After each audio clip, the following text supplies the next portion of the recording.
Hey guys, know it's been a little while since I posted on this channel, and this is not my typical thing at all. Usually I do tutorials and such, but I figured that I would just sort of explain a project that I was working on today. Little backstory. Yesterday, I saw Pocahontas for the first time. It's like the only Disney movie that I haven't seen. And anyway, I watched it, and there were a lot of rocks that were angled like this and stuff, and it made me think of The Lion King, and then I thought, it'd be really cool if somebody, like, put Pocahontas, I keep wanting to say Pinocchio, but that's not the right word at all, is it there? Anyway, I keep trying to, kept thinking it'd be really funny if somebody would put Pocahontas onto, like, the Lion King rock where at the beginning where he's holding up Simba and everything. And I was like, yeah, that'd be really funny. So I got the video files on my computer, and I just sort of, found that little intro segment, and then I tried to find matching clips of Pocahontas and her just sort of, standing in the right position.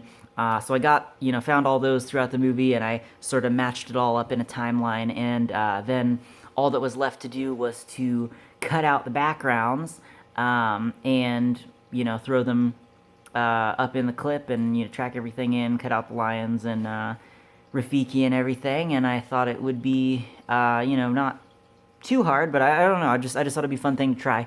And I actually ended up doing a ton of really cool editing things that I just didn't expect. It's just so basically what happened is I was on my really slow old laptop here because my main computer is having some issues right now. But anyway, so I opened up After Effects, and I'm like, it's this shot where she's like crawling up the rock. And anyway, so I was like, how can I isolate her and cut her out so that I can track her into the shot? And wasn't really thinking about it very much. I was just like, well, it's not a solid color or anything. I can't. I guess I was just gonna have to rotoscope it. So I just started rotoscoping. Spent about 2 hours-ish probably rotoscoping this shot. It ended up looking like crap because I was just, doing it fast for just like I was really just doing it to show to a couple friends that would think it's funny because I had joked about doing it. But it ended up turning out cool, so I ended up posting. But anyway, sorry, this is all over the place, but hopefully you people will find this useful, some useful information here. So what I did was I spent forever rotoscoping, and it looked like crap, like I said. And I was like, well, what can I do about this? And then I was like, wait a second. She is like brownish, yellowy looking, and the background is all blue. Granted, it's like leaves and plants and stuff like that, but it's all just different shades of like blue and green. And I was like, I can't believe I didn't think about this earlier.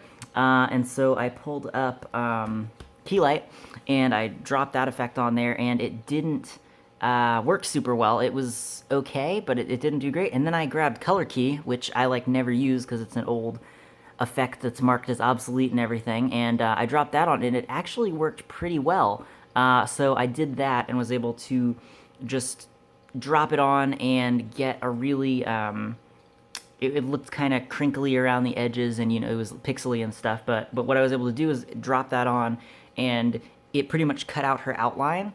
And this is my cat. Say hello, cat, you're on video. And so I was able to then just do a very rough mask around her because it had keyed out the plants and stuff enough that I was able to get a good outline. So that worked, and then I have this layer that's just pretty much her outline, a little bit pixely and everything, like I'm saying, on the edges.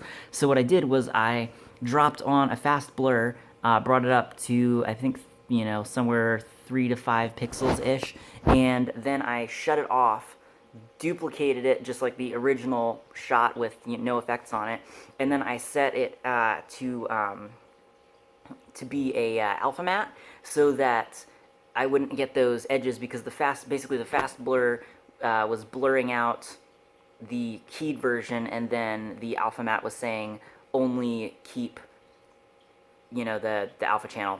I guess I shouldn't. I don't need to explain, because if you understand what I'm talking about, you're gonna understand what I'm talking about, and if you don't, then I'm gonna get more complicated later, so you're not even gonna get it. Okay, so that was the first thing, and I was like, wow, okay, well, that, I got the whole shot that I had just spent a couple hours rotoscoping, I had solved in like 10 minutes, and I was like, okay, that was crazy. Well, I guess I'll just do another couple shots on this thing so that I can send it to my friends. It'll be funnier if it's more than just one shot.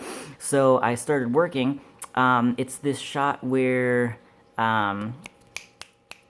what's her face? Pocahontas is up on the rock and she's sort of standing up, and then all these leaves are blowing around her from near the end of the movie. The sky's all pink. She's all pink looking, just because of the lighting and everything. And I was like, man, well, this isn't gonna work here. I can't use color key. Leave me alone, cat. I can't use color key or key light or anything like that because the background is pretty much the exact same color as she is, and also there were a ton of leaves just blowing around in it.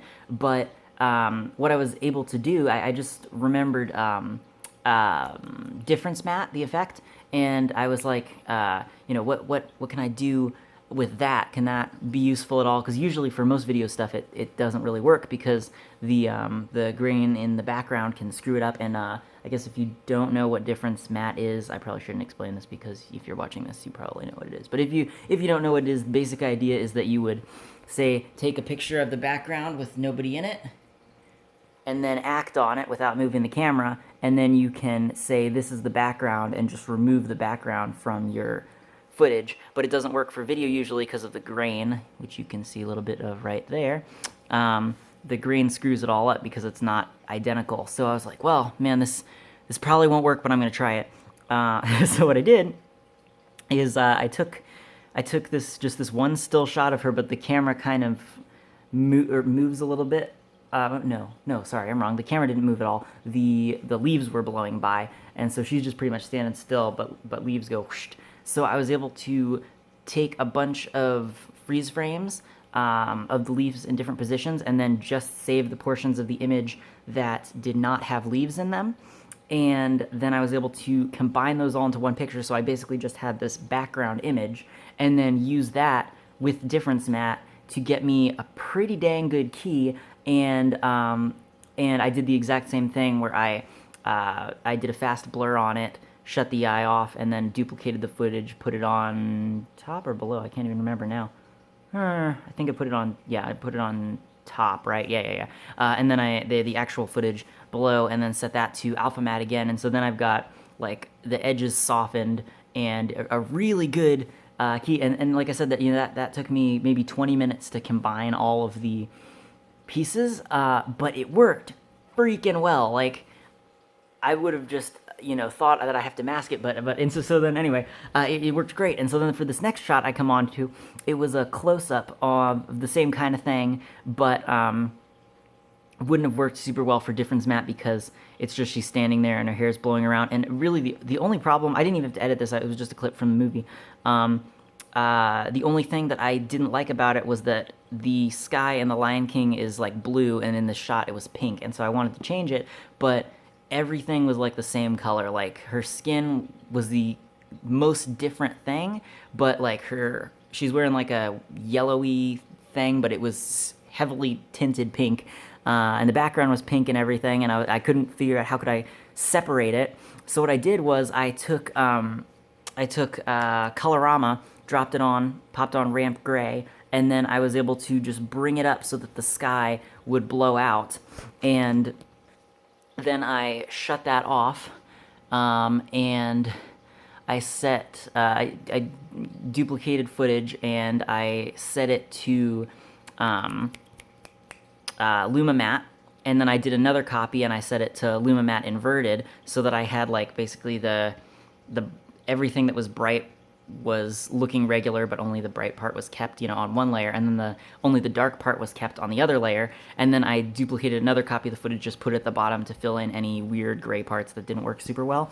And so what I did was basically everything that was blown out and bright, which was just pretty much just the sky and most of her dress, I tinted that from pink to blue with the hue and saturation effect. I just spun it to the side till it was blue, and I copied and pasted that onto the very bottom layer too. And then everything that was on top, which was too dark, was like her skin, her hair, stuff like that, and I just left that as it was. So that changed it, but it wasn't perfect. But it was pretty good looking.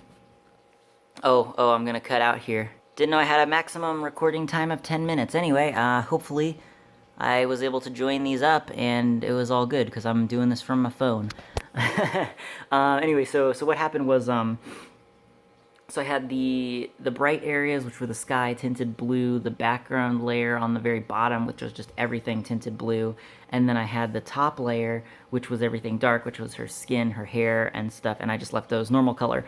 The only thing that was screwing up was her dress, so I just made another duplicate of the original footage, did a really rough mask around her dress. Basically, it was just taking her yellow-looking dress and making it look whitish, bluish, and so it wasn't too awful, it just didn't match up with the other clips, so I just did a really rough mask around her dress. Luckily she wasn't moving too much, and I was able to just take it and feather the edge, and everything was good and it worked well enough. Now if you look around the very edges you could see some little spots where it was bluer and stuff, but it wasn't bad. And like I said, I was literally just making this video to show my friends to laugh at, and then I decided to post it on my main channel because I had spent so much time on it.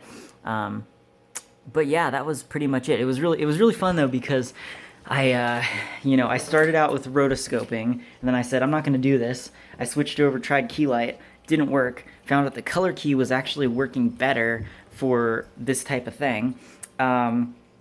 Then found a clip where color key didn't work, so I used a difference mat, and then after messing with the difference mat for a bit and getting it to work, I had another clip and none of that stuff would have worked, so I switched, and then I just did the whole thing with the colorama, brightening it up with ramp gray, and then using the Lumimat to switch everything to different layers. It was pretty cool, and I never would have thought that I would edit a parody of a Disney movie that is just using clips from Disney movie. Anyway, I'll put a link to that video in the description. Hopefully I won't get copyright or anything, but it's like a parody, so it should be good. But yeah, it was fun, really fun editing. And yeah, I will eventually get back to making more videos on this channel. I love doing tutorials and stuff, but I like to know that I'm doing something well, and I need to have time, and setting up my mic is a pain. But I don't want to record on a crappy mic because I feel like that makes my channel crappy. But then I'm making this video on my phone, so maybe I should think twice about that. Anyway, okay, peace off. I don't know, I just watched some Tobuscus videos, so that's why I said that. Yeah, okay, see ya.